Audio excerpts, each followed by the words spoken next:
Olá, a paz do Senhor. Você está no canal Manual do Crente. E hoje iremos falar sobre o Espírito Santo. O Espírito Santo é uma pessoa. Vamos descobrir? Sim, o Espírito Santo é uma pessoa.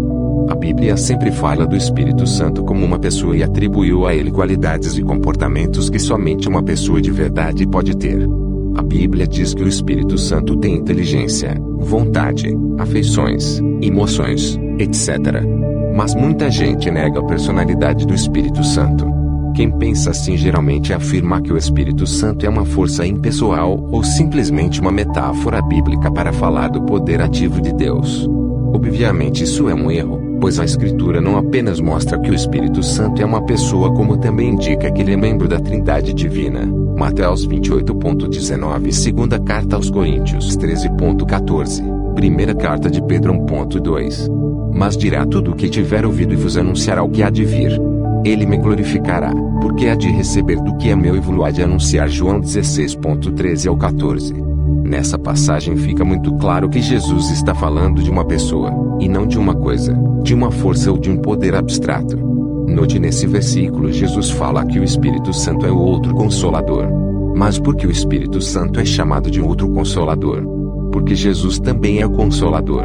Então, ao falar que o Espírito Santo é o outro Consolador, Jesus afirma que o Espírito Santo é alguém igual a ele, ou seja, é outro da mesma espécie dele. Logo, se Jesus é uma pessoa, inegavelmente o Espírito Santo também o é, caso contrário não poderia ser seu substituto. A palavra Consolador nessa passagem traduz o grego parakletos, que significa advogado, conselheiro, defensor. É claro que um poder abstrato não pode ser o conselheiro de alguém, não pode defender a causa de alguém. Somente uma pessoa pode fazer esse tipo de coisa. O apóstolo Paulo é outro que afirma muito claramente que o Espírito Santo é uma pessoa. Ele escreve que o Espírito, semelhantemente, nos assiste em nossa fraqueza, porque não sabemos orar como convém, mas o mesmo Espírito intercede por nós sobremaneira, com gemidos inexprimíveis. Romanos 8.26 Um poder abstrato não pode servir como intercessor de alguém. A personalidade do Espírito Santo também é demonstrada na forma como ele pode ser afetado com determinados comportamentos dos homens e até demonstrar emoções em resposta a esses comportamentos. Por exemplo, a Bíblia exorta os crentes sobre a possibilidade de entristecer o Espírito Santo, e não entristeçais o Espírito Santo de Deus, no qual estáis selados para o dia da redenção. Efésios 4.30 Uma força impessoal não pode ser entristecida. A Bíblia ainda mostra que o Espírito Santo possui vontade.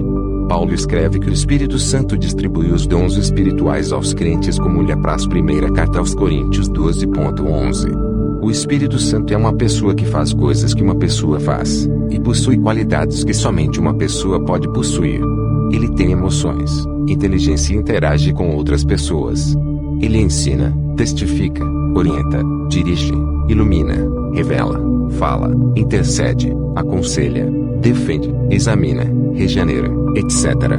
Negar que o Espírito Santo é uma pessoa significa negar a própria verdade da Escritura, já que ela é obra dele. Segunda Carta de Pedro 1.21